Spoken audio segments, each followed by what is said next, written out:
Ini merupakan sebagai ibadah penutup dari 1 bulan ini, bulan keluarga ya, Bapak Ibu. Kalau kita mengikuti kegiatan di Pulomas, baik itu ibadah minggu maupun PA, dalam Alkitab, dalam 1 bulan ini kita memang mengikuti kegiatan dalam rangka bulan keluarga, dan pada minggu ini 31 Oktober kita akan menutup bulan keluarga kita dengan tema. Sebelumnya saya akan membacakan sedikit warta singkat yang akan kita laksanakan pada minggu ke depan. Baik, dari bidang persekutuan, kebaktian minggu tanggal 31 Oktober 2021 pada hari ini dilayani oleh Pendeta Stella Luciana Handoyo dari GKI Menteng. Lalu sebagai pelayan liturgi, saya Penatua Paula Bineno dan juga Penatua Roni Watimena. Warta kedua, ibadah persekutuan doa malam. Bidang persekutuan mengundang jemaat dan simpatisan untuk hadir dalam persekutuan doa malam yang akan diadakan setiap minggu pertama, ketiga, dan kelima pada hari Kamis jam 19.30. Demikian informasi ini disampaikan, kiranya kita dapat mengikuti bersama-sama untuk persekutuan doa. Tuhan Yesus memberkati kita. Warta selanjutnya,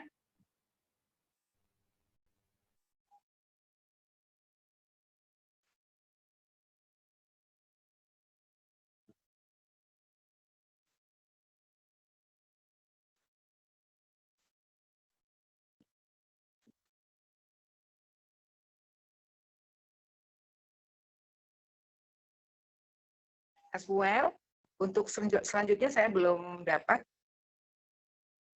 belum ada di layar.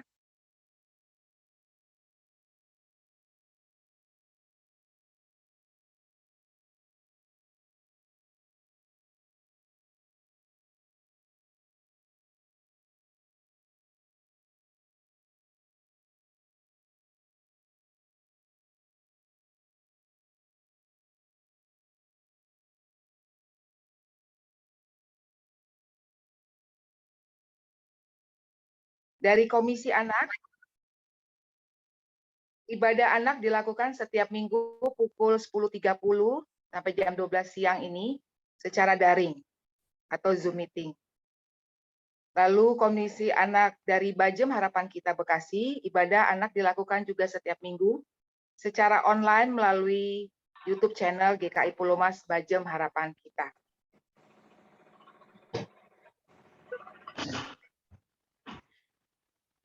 Warta selanjutnya dari Komisi Remaja. Komisi Remaja mengundang untuk teman-teman remaja bergabung dalam kegiatan olahraga yang akan diadakan pada hari ini, Minggu 31 Oktober 2021, pukul 3 sore atau pukul 15 sampai selesai. Tempatnya di Velodrome Rawamangun. Untuk Komisi Pemuda GKI Pulomas mengundang pemuda-pemudi untuk hadir dalam persekutuan pemuda yang akan diadakan pada hari ini juga, Minggu 31 Oktober 2021, pukul 8 malam sampai selesai.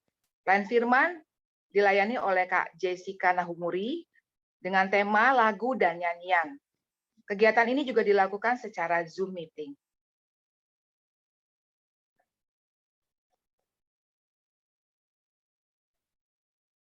Baik, untuk anggota jemaat yang berulang tahun pada Senin 25 Oktober sampai Minggu 31 Oktober 2021, saya akan sebutkan selamat ulang tahun untuk Saudari Wilma Yegeritz, lalu Ibu Popi Kaya, Bapak Beni Tando, Bapak Hans Alberto Uju, Adik Carla Octavia Narun, Ibu Lydia Kapitan, Ibu Risma Sitomorang, dan Adik Adela Natania Tahane.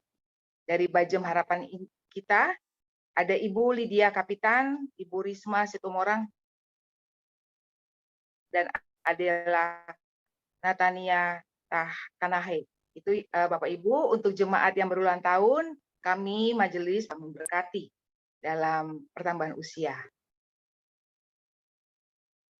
Baik, Bapak Ibu, kita memasuki saat teduh, kita mengambil waktu dan kesempatan untuk beribadah pada pagi hari ini. Kiranya Tuhan memberikan Roh Kudus untuk menyertai kita dalam peribadahan kita, dan semoga semuanya dapat berjalan dengan baik.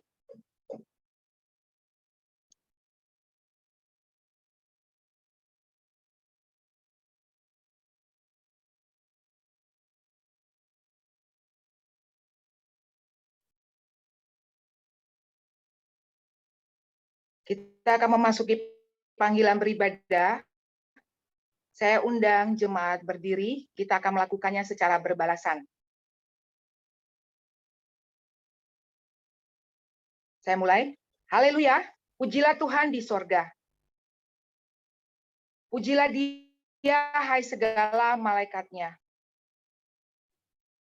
Pujilah Dia, hai matahari dan bulan. Pujilah Dia, Pujilah Dia, hai langit yang mengatasi segala langit. hai air yang di atas langit. Baiklah semuanya memuji nama Tuhan. Dia memberi perintah, hanya tercipta. Dia mendirikan semuanya untuk seterusnya dan selamanya. Dan memberi ketetapan yang tidak dapat dilakukan. Mari jemaat kita menyanyi dari lagu pujian Matahari Bersinar Terang dan lagu Hari Ini Harinya Tuhan.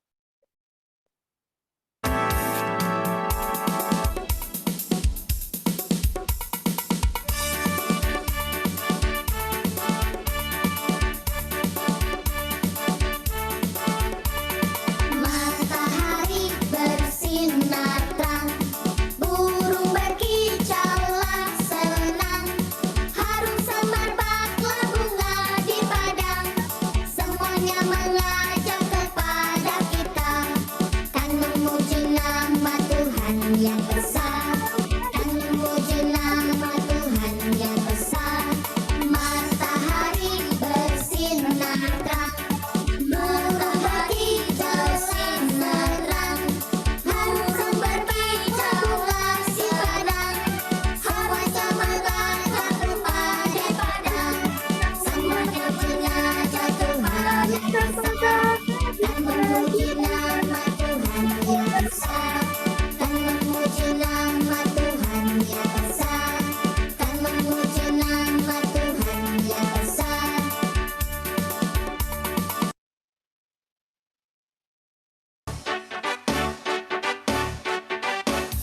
Hari ini harinya Tuhan, harinya Tuhan.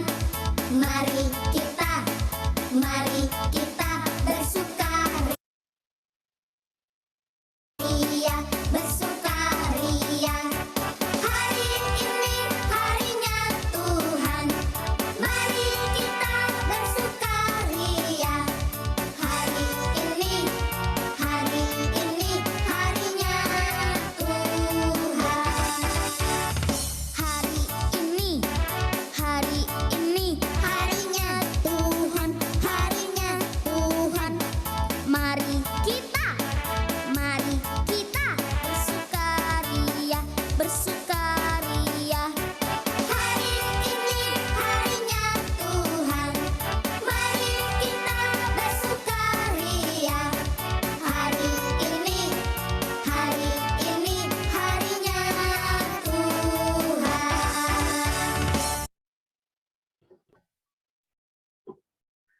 Jemaat yang terkasih, kita meyakini bahwa ibadah kita pada hari ini dalam rangka penutupan bulan keluarga berlangsung di dalam nama Bapa, Anak, dan Roh Kudus.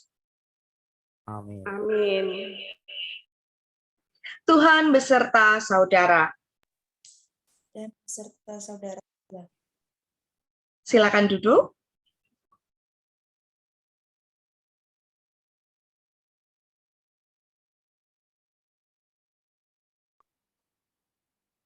Bapak, Ibu, adik-adik, kaum muda, oma, opa, hari ini kita patut bersyukur karena Tuhan berkenan menghimpunkan kita di rumah-Nya. Setelah 1 pekan berkarya di tengah dunia, saat ini kita berkesempatan bersama-sama berbakti kepada Tuhan sebagai sebuah keluarga besar. Kurang lebih 1 bulan, sudah kita belajar bersama-sama mengenai luka batin. Kita telah diajak untuk menyadari dan mengatasi luka batin. Dan hari ini, dalam rangka penutupan bulan keluarga, kita diajak untuk saling menyembuhkan luka batin, sehingga keluarga-keluarga Kristen mengalami pemulihan, disembuhkan dari luka batin, menjadi keluarga-keluarga yang damai dan sejuk. Sebuah keluarga dapat menjadi keluarga yang damai dan sejuk jika Yesus berada di tengah-tengah keluarga. Mari kita sambut dari Kidung Jemaat 451 ayat yang pertama dan kedua, bila Yesus berada di tengah keluarga.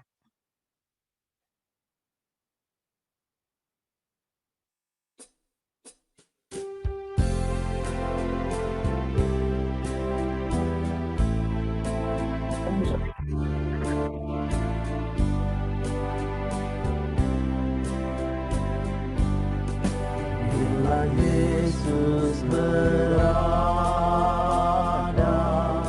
di tengah keluarga, bahagialah kita, bahagialah kita.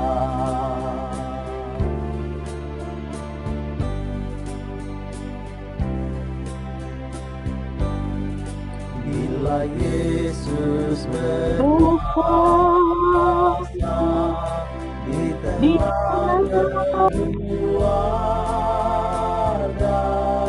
pasti kita bahagia, pasti kita bahagia.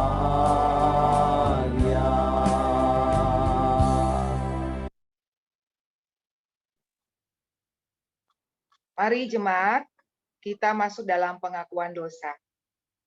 Umat Tuhan, harapan kita, rumah kita, keluarga kita menjadi taman yang sejuk. Keluarga kita dapat menjadi saksi Kristus di tengah masyarakat. Namun terkadang kehidupan keluarga kita menjadi batu sandungan karena keegoisan, saling melukai hati satu dengan yang lain. Mari kita mohon ampun di hadapan Tuhan Allah. Kita berdoa. Ya Allah, Bapa kami, saat ini kami datang ke hadapan-Mu dengan segala keberadaan kami.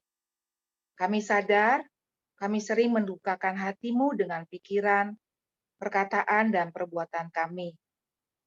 Kami hendak mengaku di hadapan-Mu. Kiranya Engkau berkenan mendengarkan pengakuan kami. Sebagai anak, kami sering tidak hormat terhadap orang tua kami. Kami kerap berbohong kepada orang tua kami. Tuhan, ampunilah kami. Tuhan, ampunilah kami. Sebagai generasi muda, kami sering berlaku seenak kami sendiri.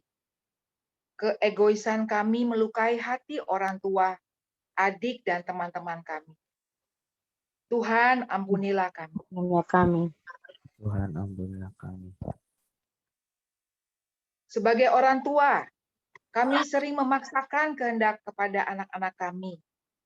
Kami juga sering melukai hati anak-anak kami dengan membanding-bandingkan mereka dengan orang lain. Tuhan, ampunilah kami. Tuhan, ampunilah kami. Sebagai generasi tua, kami sering menganggap diri kami lebih baik dari generasi di bawah kami. Seringkali kami meremehkan generasi penerus kami. Tuhan, ampunilah kami. Tuhan, ampunilah kami. Saat ini ya Bapa, kami juga hendak mengaku di hadapan-Mu secara pribadi dalam keheningan. Kiranya Tuhan berkenan mendengarkan pengakuan pribadi kami. Tuhan, ampunilah kami. Dalam nama Yesus Kristus, kami mengaku segala dosa kami. Amin. Amin.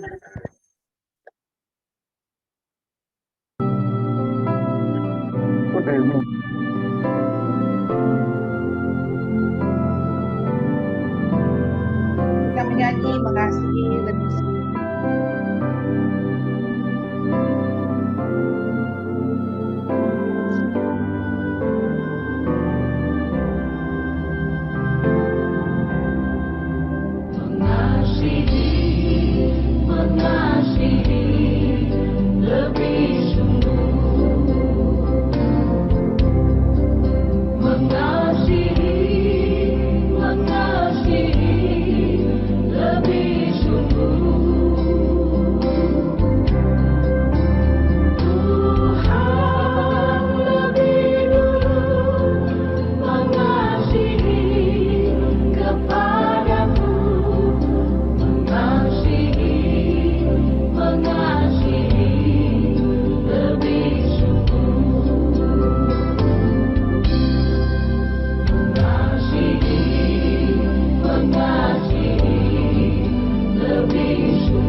Kita akan mendengarkan berita anugerah. Saya undang Bapak Ibu bangkit berdiri.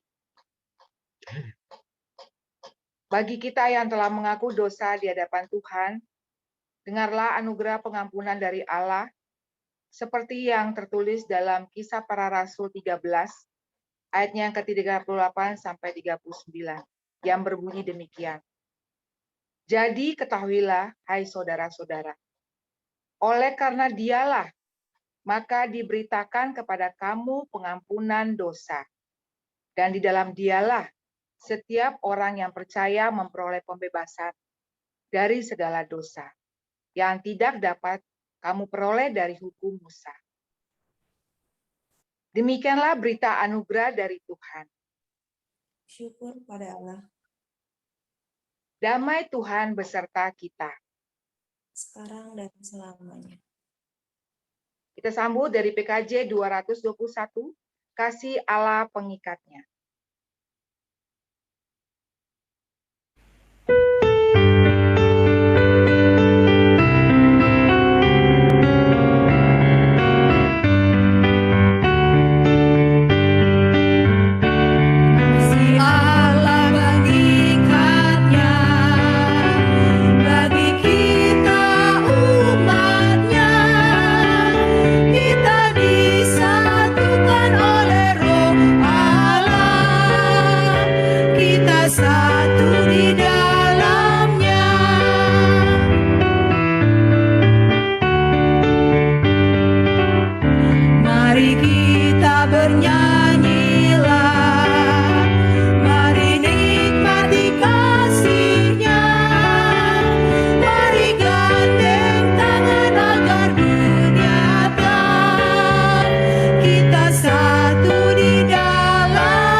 Jemaat dipersilakan duduk.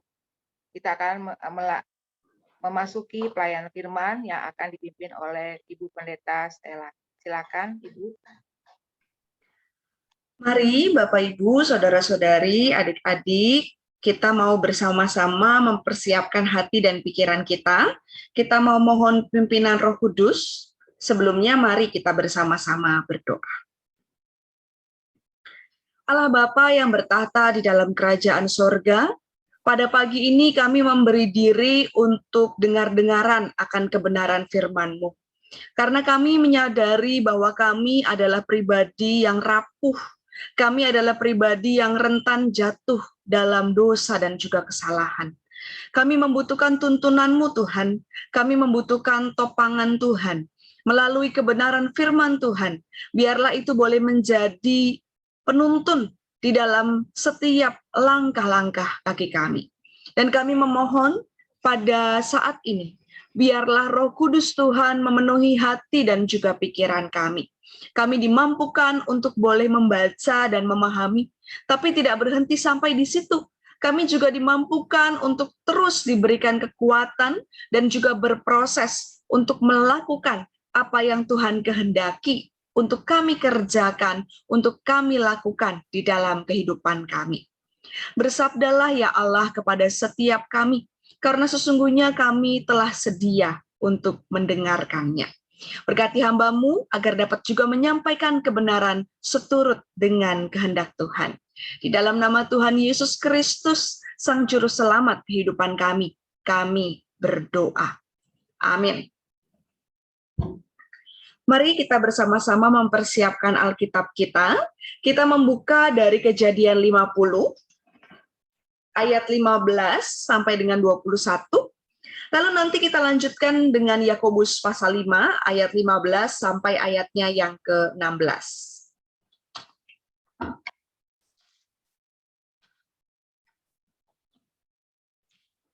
Kejadian 50, ayat 15 sampai ayatnya yang ke-21.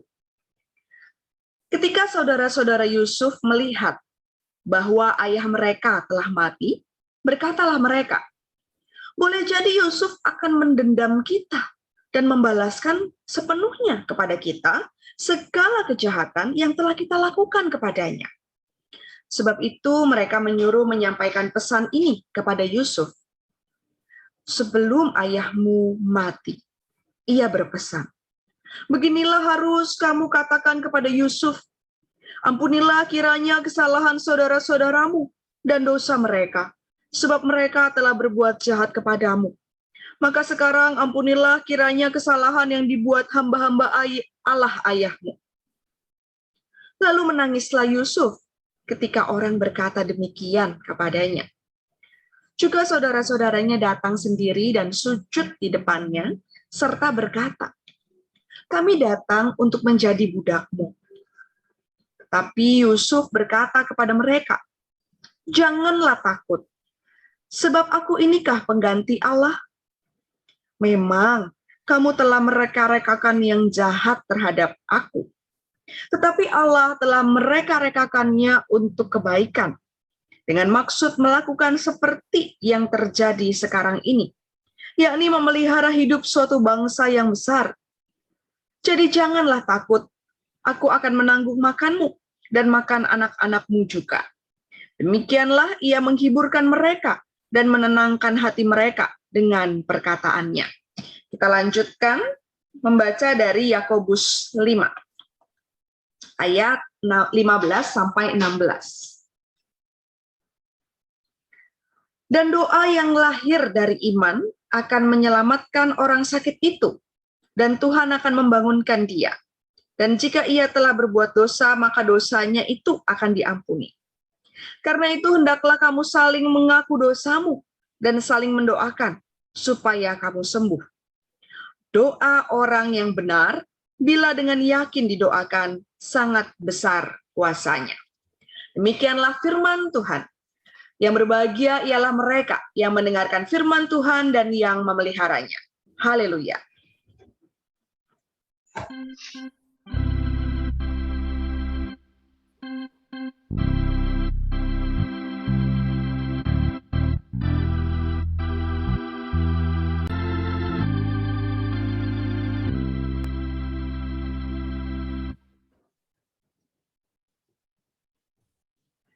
Selamat pagi, saudara-saudari yang terkasih dalam Tuhan Yesus Kristus. Apa kabar, Bapak Ibu, saudara-saudari sekalian? Baik, Bu. Baik, Bu. Sehat. Puji Tuhan, sehat-sehat semua ya. Amin. Sungguh bersyukur boleh bersama-sama beribadah pada Minggu Pertukaran Pelayan Kebaktian Klasis Jakarta 1 pada hari ini. Salam dari seluruh anggota jemaat dan juga simpatisan GKI Menteng untuk Bapak Ibu, anggota jemaat dan juga simpatisan GKI Pulau Mas. Hari ini kita akan bersama-sama merenungkan firman Tuhan dengan tema keluargaku dipulihkan. Saya mau minta izin share screen ya.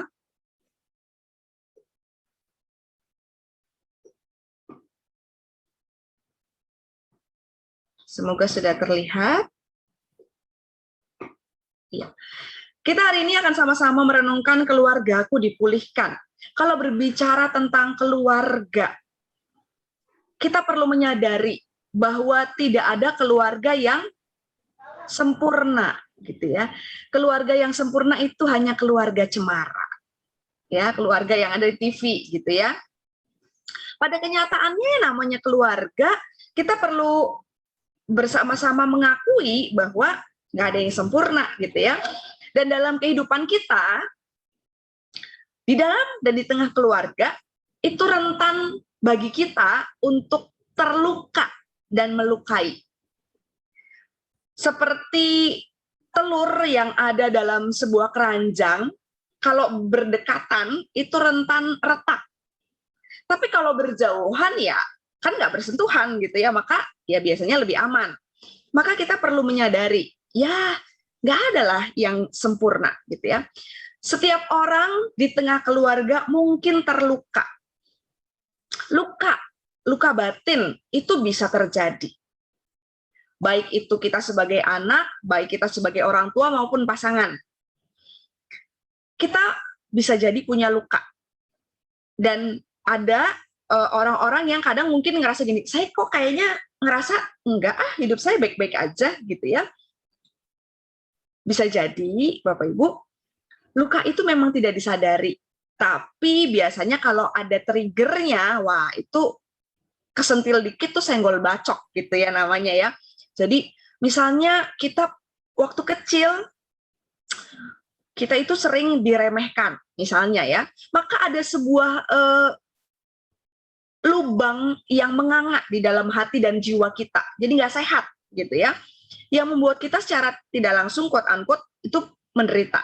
Maka ketika kita beranjak dewasa, ketika kita kecil kurang dihargai, maka kita akan jadi orang yang kalau misalnya nggak didengar, wah kita tersinggung luar biasa, karena sebenarnya kita punya luka. Kalau misalnya nggak dianggap gitu ya, kalau orang ngomong nggak ngelihat kita bisa marah luar biasa. Karena sebenarnya ada luka, tapi kita nggak sadar gitu ya. Kita nggak sadar bahwa kita terluka. Tapi sebenarnya semua orang itu biasanya ada gitu ya, hanya sadar atau enggak. Kita punya luka batin, keadaan pada jiwa kita yang nggak sehat. Karena biasanya sesuatu yang terjadi di masa lalu. Nggak ada keluarga yang sempurna kayak wortel ini nih, Bapak Ibu. Kan kalau kita lihat wortel di supermarket, wih cantik-cantik ya. Kita juga kalau milih wortel, ibu-ibu nih biasanya pasti kan milih wortelnya yang mulus, yang bagus gitu ya. Tapi sadar atau enggak, sebenarnya wortel di supermarket itu kan udah diseleksi. Jadi kita tahunya wortel ya yang bagus gitu aja gitu ya, lurus gitu ya, ujungnya agak kerucut gitu ya. Tapi kalau kita menyadari tanaman wortel itu kayak gambar ini, macam-macam. Dan yang kayak gini nih biasanya nggak lulus sensor gitu ya. Tapi ini kan realita. Bahwa ya keluarga ya seperti ini. Nggak semuanya baik. Ada yang unik-unik gitu ya, banyak yang unik. Dan setiap anggota keluarga tentu punya keunikannya gitu ya. Dan itu yang seringkali membuat kita kalau nggak siap, kita kalau misalnya nggak bisa menyikapi dengan bijak, wah itu bisa timbul gesekan-gesekan di tengah-tengah keluarga yang menimbulkan luka. Kalau kita baca di dalam bacaan kita hari ini, dikisahkan tentang Yusuf dan juga saudara-saudaranya. Ternyata keluarga mereka juga bukan keluarga yang sempurna. Karena basically kalau kita lihat sebenarnya setiap anggota keluarga di tengah-tengah keluarga Yusuf itu punya luka. Kita mau melihat pertama-tama dari saudara-saudara Yusuf. Kalau kita lihat ya, kenapa sih kok saudara-saudara ini bisa jahat banget nih sama Yusuf? Apa ya yang menyebabkan saudara-saudara itu tega? Membuang, menjual, dan bahkan memperlakukan Yusuf dengan kejam, tidak manusiawi gitu ya, memasukkan ke sumur. Kenapa sih? Karena saudara-saudaranya itu punya luka. Saudara, kalau kita melihat, bayangkan pada waktu itu saudara-saudaranya itu melihat, merasakan bahwa ada perlakuan yang tidak adil yang dilakukan oleh Yakub kepada mereka versus kepada Yusuf. Kok kayaknya beda banget ya perlakuannya ya. Kalau kita membaca di dalam Alkitab, kita akan melihat bahwa Yakub itu memberikan kepada Yusuf itu jubah. Ya, jubah pada zaman itu tuh lengannya panjang seperti gambar ini ya Bapak Ibu. Nah, konon katanya kalau diberikan jubah yang lengannya panjang, jubahnya itu kan mahal, bahannya bagus. Maka biasanya ada kebiasaan bahwa orang yang pakai jubah itu tidak melakukan pekerjaan kasar. Kenapa ya? Karena nanti jubahnya rusak gitu ya. Jadi secara tidak langsung Yusuf itu dibebaskan dari pekerjaan-pekerjaan kasar. Bayangkan kalau kita jadi saudara-saudaranya. Loh, kok enak banget Yusuf? Saya melakukan pekerjaan-pekerjaan kasar. Kok Yusuf enggak? Ada pembedaan perlakuan. Ini yang membuat luka di hati saudara-saudara Yusuf. Nah, mari kita menelisik pada keluarga kita nih masing-masing. Kita sebagai orang tua. Pernah nggak ya, mungkin secara tidak sadar kita tidak berlaku adil kepada anak-anak kita. Kita punya anak kesayangan misalnya ya, anak yang kayaknya lebih mirip sama kita. Anak yang kayaknya paling berprestasi dibanding anak-anak yang lain, dibanding adik-adiknya, dibanding kakak-kakaknya. Wah ini nih, anak yang kerjaannya paling mapan. Anak yang fisiknya paling ganteng, paling cantik, wah dia jadi kesayangan. Mungkin kita secara tidak sadar punya favoritisme pada anak-anak kita. Atau mungkin buat anak-anak sama juga gitu ya. Kita punya orang tua kesayangan, oh saya lebih dekat sama papa, karena kalau papa itu dimintain apa-apa, loyal. Kalau mama tuh susah. Bentar-bentar dimintain beli baju, nanti ya, kalau uang belanjanya sisa, mending minta sama papa. Kayaknya papa lebih sayang aku deh. Akhirnya kita lebih memfavoritkan salah satu pihak. Padahal, bayangin ya, kalau mama kita digituin kan sedih juga. Atau kita punya favoritisme pada nenek gitu ya. Kita jadi nggak menghargai orang tua kita. Duh, mama papa mah nggak pernah punya waktu buat aku. Mending aku sama opung. Opung tuh selalu dengerin. Udah aku nggak pernah mau denger sama mama papa, mendingan aku dengerin opung. Nah, itu juga membuat luka pada anggota keluarga kita. Dan kalau kita lihat, saudara-saudara Yusuf itu juga terluka karena secara tidak langsung perlakuan Yusuf. Kalau kita melihat, Yusuf itu kan dengan gamblang dia menceritakan, ini loh, aku mimpi ini loh, nanti kalian nih akan menyembah, akan menghormati aku. Bayangkan kalau ada saudara-saudara kita, keluarga kita yang bilang begitu. Lah, kita akan bilang, sombong banget gitu ya. Walaupun sebenarnya yang diceritakan Yusuf itu benar dan nanti akan menjadi kejadian yang real gitu ya. Tapi kalau itu diceritakan dengan situasi yang tidak tepat, dengan tone tadi ya, tone saya tuh sombong gitu ya. Ya, setiap orang yang dengar pasti mendengarnya nggak enak gitu ya. Jadi secara tidak langsung saudara-saudari juga terluka karena perlakuan Yusuf. Nah, mari kita lihat, Yusuf juga terluka. Jadi kita akan melihat semua anggota keluarga tuh punya luka. Siapa sih yang nggak terluka diperlakukan dengan tidak adil gitu ya?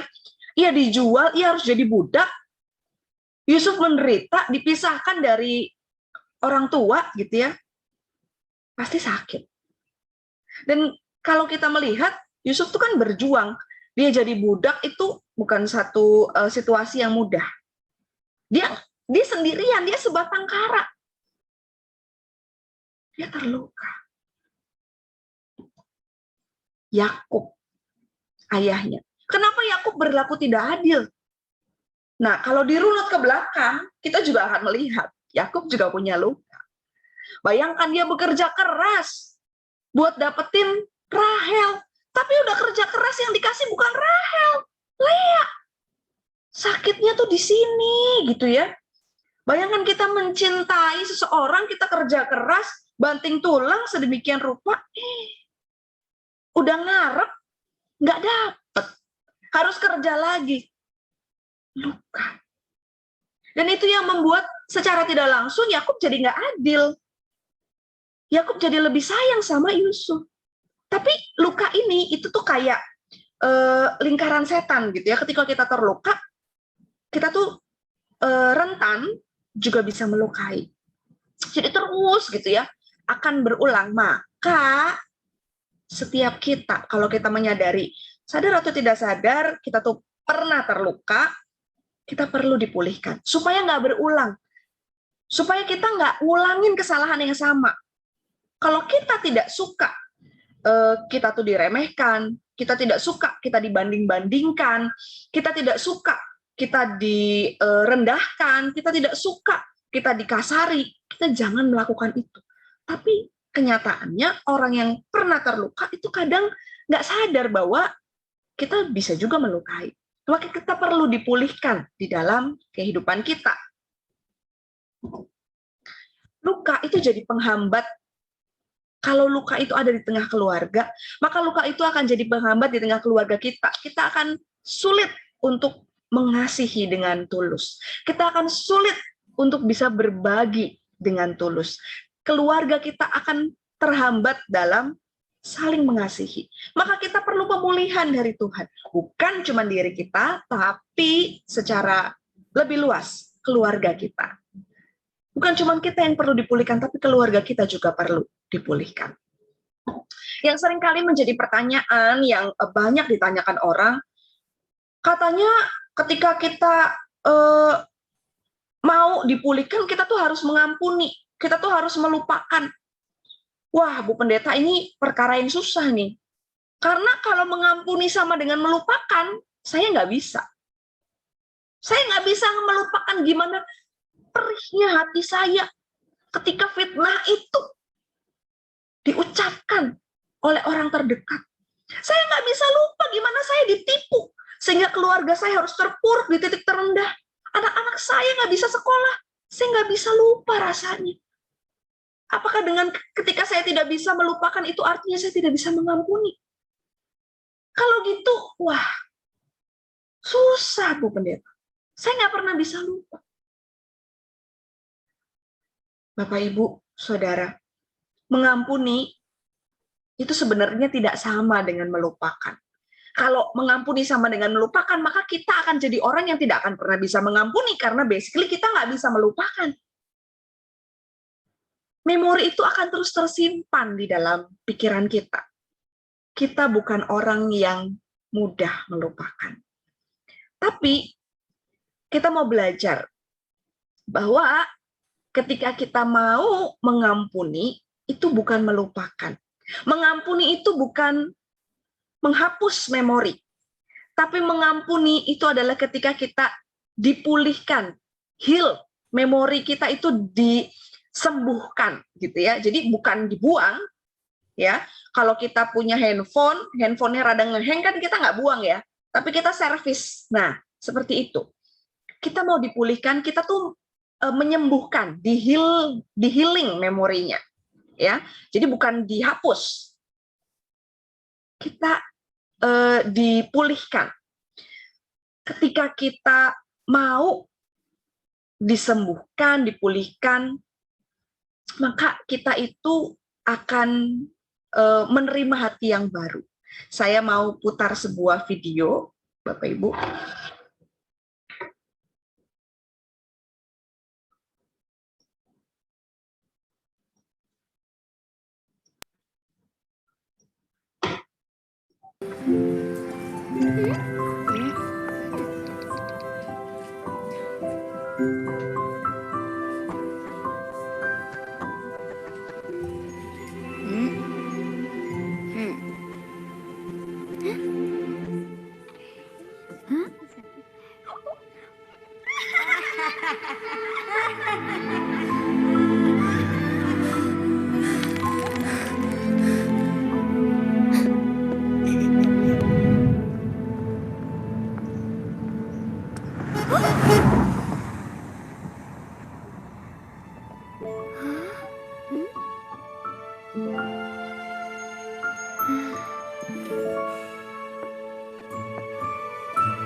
Iya,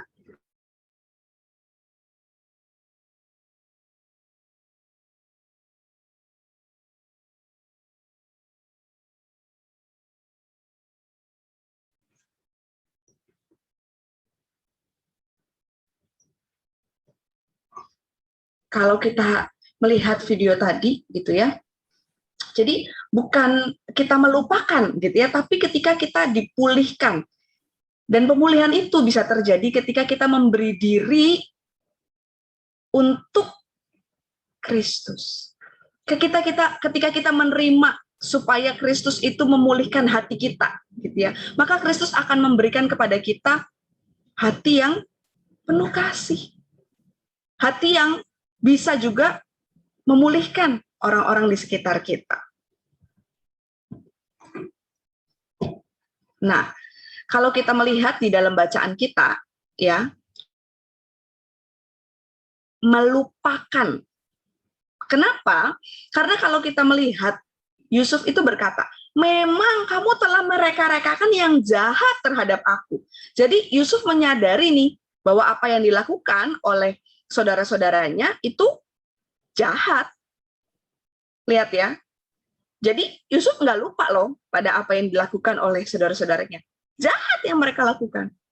Tapi ketika pemulihan itu dialami oleh Yusuf, Yusuf bisa berkata, tetapi Allah telah mereka-rekakannya untuk kebaikan. Jadi yang jahat tetap memorinya, gitu ya, tapi kita rasanya udah nggak sama. Udah nggak sakit rasanya, gitu ya. Ketika kita mengingat itu, ya itu udah nggak jadi momok buat hidup kita. Tapi kita bisa melihat dari sudut pandang yang lain, bahwa di balik semua luka itu, ada rencana Tuhan yang indah. Itu pemulihan. Dan itu terjadi ketika kita mengizinkan Tuhan untuk ikut ambil bagian di dalam kehidupan kita. Kita akan punya sudut pandang yang lain. Lihat ya, kalau kita di gambar ini rencana kita kan lurus aja gitu ya. Tapi Tuhan buat, enak aja lurus doang gitu ya. Naik turun, up and down.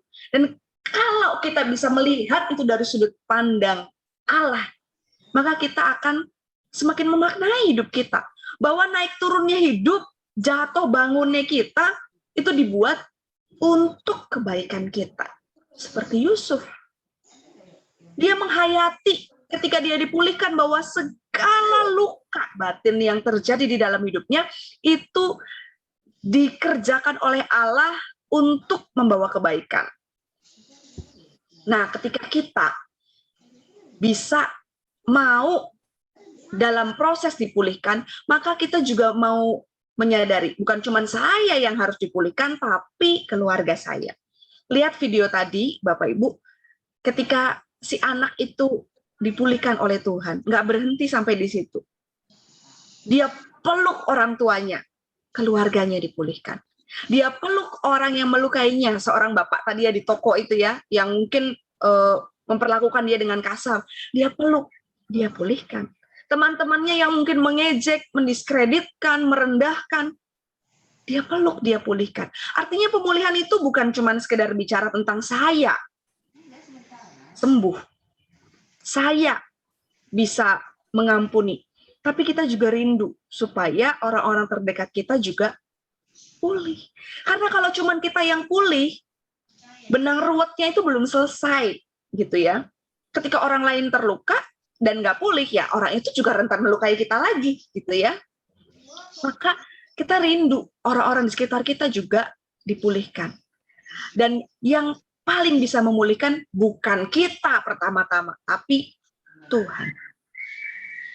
Dan ketika kita sudah dipulihkan, nah di situ kita juga dapat kepercayaan Tuhan untuk juga kita jadi jembatan memulihkan. Kita mohon tuntunan Tuhan, karena bukan dengan kekuatan kita, bukan dengan kemampuan kita, tapi perkenanan Tuhan memakai kita, supaya kita bisa juga memulihkan orang-orang terdekat kita. Biarlah di dalam penutupan bulan keluarga ini, kita menyadari bahwa kita di tengah-tengah keluarga nggak ada yang sempurna. Setiap orang bisa terluka. Mari kita minta Tuhan untuk pulihkan kita. Kita juga mau berdoa supaya keluarga kita dipulihkan. Kalau kita membaca tadi di dalam bacaan kita yang kedua, doa orang yang benar bila dengan yakin didoakan sangat besar kuasanya. Mari kita terus saling mendoakan supaya orang-orang di sekitar kita juga dipulihkan Tuhan. Tuhan Yesus memberkati kita. Amin.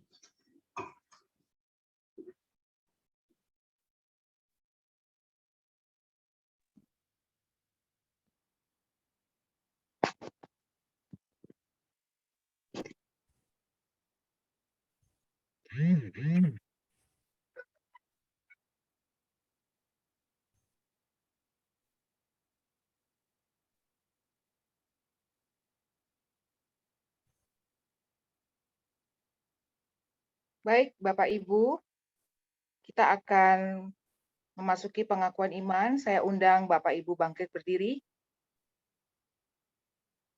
Marilah kita bersama dengan umat Allah di masa lalu, masa kini, dan masa depan, mengingat pengakuan pada baptisan kita menurut pengakuan iman rasuli. Bersama-sama kita mengucapkan, aku percaya kepada Allah, Bapa yang Maha Kuasa, Khalik langit dan bumi, dan kepada Yesus Kristus, anaknya yang tunggal Tuhan kita, yang dikandung daripada Roh Kudus, lahir dari anak darah Maria, yang menderita sengsara di bawah pemerintahan Pontius Pilatus, disalibkan, mati dan dikuburkan, turun ke dalam kerajaan maut. Pada hari yang ketiga, bangkit pula dari antara orang mati, naik ke sorga, duduk di sebelah kanan Allah, Bapa yang Maha Kuasa. Dan dari sana ia akan datang untuk menghakimi orang yang hidup dan yang mati. Aku percaya kepada Roh Kudus, gereja yang kudus dan am, persekutuan orang kudus, pengampunan dosa, kebangkitan orang mati, dan hidup yang kekal. Amin. Silakan jemaat, silakan duduk kembali.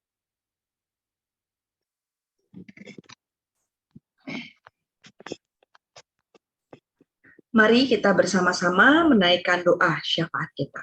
Mari berdoa. Kami sungguh mengucap syukur untuk kesempatan yang Tuhan berikan kepada setiap kami. Kami boleh beribadah bersama-sama dengan keluarga kami. Kami teringat Tuhan kepada begitu banyak orang yang sampai saat ini masih kesulitan untuk dapat beribadah dengan baik. Gereja-gereja yang karena keterbatasan alat-alat sulit untuk dapat melangsungkan ibadah. Tuhan yang kiranya menolong dan menopang agar setiap jemaat di tengah berbagai hambatan terus bertumbuh di dalam iman dan pengenalan akan Tuhan. Serta mampukan kami gereja-gereja yang sudah mapan untuk juga boleh menolong saudara-saudara kami di gereja-gereja yang lain, sehingga ada keseimbangan. Dan kami juga merindukan setiap orang boleh merasakan hadirat Tuhan, boleh beribadah dengan baik. Kami juga teringat Tuhan di tengah situasi saat ini. Kami berdoa bagi setiap keluarga yang berjuang dalam pekerjaan mereka masing-masing. Tuhan yang kiranya memberkati di dalam setiap tugas tanggung jawab pekerjaan setiap anggota di dalam keluarga. Biarlah melalui pekerjaan yang dilakukan, yang ditekuni, segala kebutuhan keluarga dapat tercukupi dengan baik. Tuhan yang kiranya memberikan berkat-berkat di tengah-tengah keluarga kami. Dan kami percaya Tuhan, Engkau merencanakan yang terbaik buat kami. Kami juga mau berdoa untuk anak-anak kami Tuhan, di tengah situasi belajar online yang tentu tidak mudah. Tuhan yang terus memberikan semangat kepada mereka. Tuhan yang terus memberikan ketekunan pada anak-anak kami untuk boleh terus belajar di tengah situasi saat ini. Mereka dapat mengerjakan apa yang menjadi bagian mereka, apa yang menjadi tugas tanggung jawab mereka dengan baik.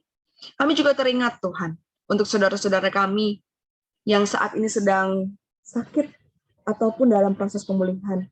Untuk saudara-saudara kami yang saat ini sedang dalam situasi dirawat di rumah sakit maupun dirawat di rumah, Engkau menjamah mereka Tuhan. Untuk para lansia yang juga mengalami penurunan dalam kondisi kesehatan, Tuhan juga yang memulihkan. Pakai kami untuk kami boleh terus menjadi pendoa bagi mereka dan juga menolong sesuai dengan kemampuan kami ketika saudara-saudara kami sedang dalam kondisi yang tidak baik dan mereka butuh pertolongan.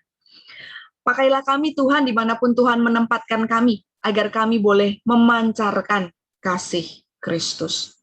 Untuk bangsa dan negara kami juga berdoa. Biarlah pemerintah kami boleh Tuhan beri hikmat untuk dapat memutuskan segala sesuatu, kebijakan-kebijakan yang terbaik untuk seluruh rakyat Indonesia. Kami berdoa bagi keluarga kami masing-masing di dalam penutupan bulan keluarga ini. Pulihkanlah keluarga kami Tuhan. Biarlah cinta kasih, kesabaran, kehangatan, kasih Kristus boleh kami rasakan di tengah keluarga kami. Engkau yang sudah memulihkan kami, memampukan kami untuk juga belajar memulihkan orang-orang di sekitar kami. Inilah doa kami Allah. Kami naikkan, kami panjatkan. Di dalam nama Tuhan kami, Yesus Kristus, kami telah berdoa. Amin.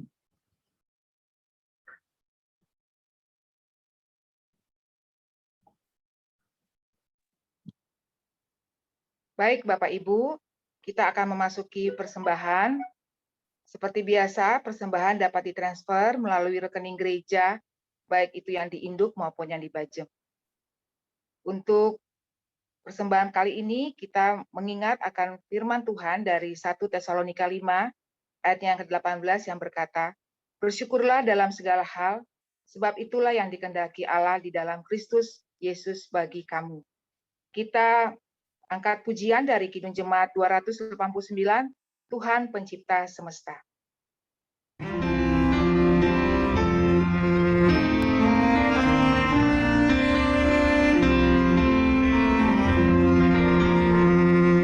Tuhan pencipta semesta, Kaulah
Saya undang jemaat bangkit berdiri, kita akan doa persembahan. Allah Bapa kami yang di surga, kami mengucap syukur Tuhan, bila pada saat ini kami boleh melakukan ibadah kami, meskipun secara virtual Bapa. Dan kami juga mengucap syukur atas firman-Mu yang menguatkan kami untuk memulihkan kami dari luka batin kami. Dan pada saat ini Bapa, kami juga sudah diberikan kesempatan untuk mengingat berkat-Mu yang telah Kau berikan kepada kami. Dan biarlah Tuhan, berkat yang boleh kami terima, kami juga berikan kembali kepadamu Tuhan, sesuai dengan ungkapan syukur kami kepadamu Bapa. Biarlah Tuhan boleh menerima segala ungkapan syukur kami ini yang tidak banyak yang boleh kami berikan kepadamu. Tetapi kami percaya Tuhan, Tuhan memampukan kami menjadi saluran berkat bagi sesama kami. Terima kasih Bapa, inilah doa kami. Dalam nama Tuhan Yesus, kami sudah berdoa. Amin. Mari kita menyanyi penutusan dari Kidung Jemaat 318 ayatnya yang pertama dan kedua. Berbahagialah tiap rumah tangga.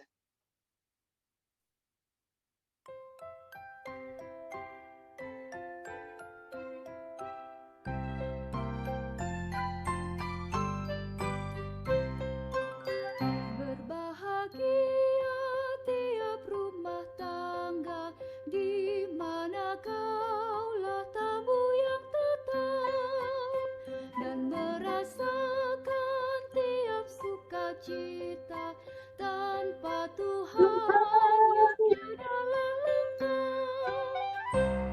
Di mana hati girang menyambutmu dan memandangmu dengan berseri.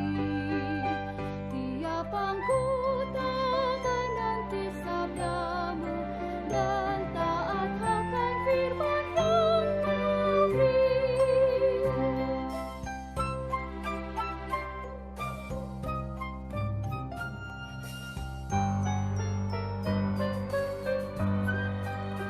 Berbahagia rumah yang sepakat hidup sehati dalam kasih-Mu, serta tekun mencari hingga dapat damai kekal di dalam sinar-Mu. Di mana suka duka kan dibagi, ikatan kasih semakin teguh. Di luar Tuhan tidak ada lagi yang dapat memberi berkat penuh.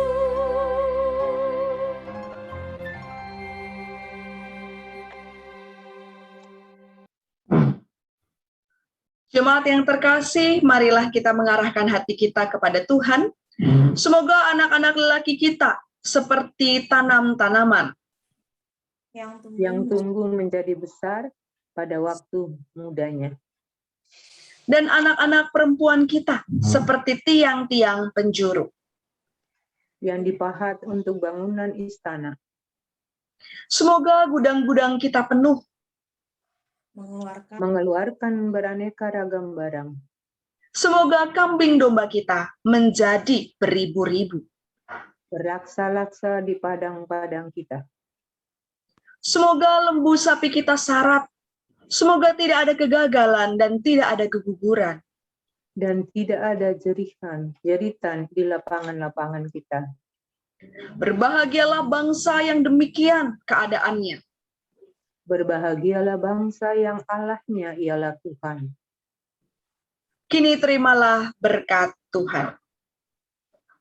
Allah Tritunggal yang Maha Kudus, Bapa, Putra, dan Roh Kudus, akan senantiasa kiranya memberkati setiap kita, hari ini, hari esok, dan sampai Maranatha, ketika Kristus datang kembali ke dunia. Haleluya. Amin.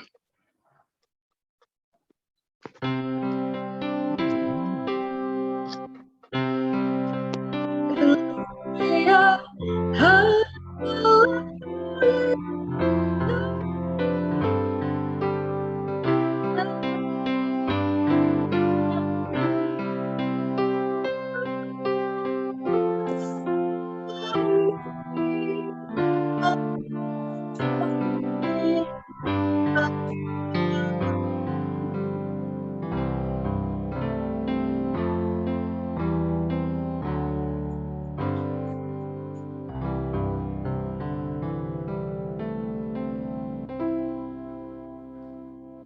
Saat teduh bagi setiap kita, Tuhan Yesus memberkati kita.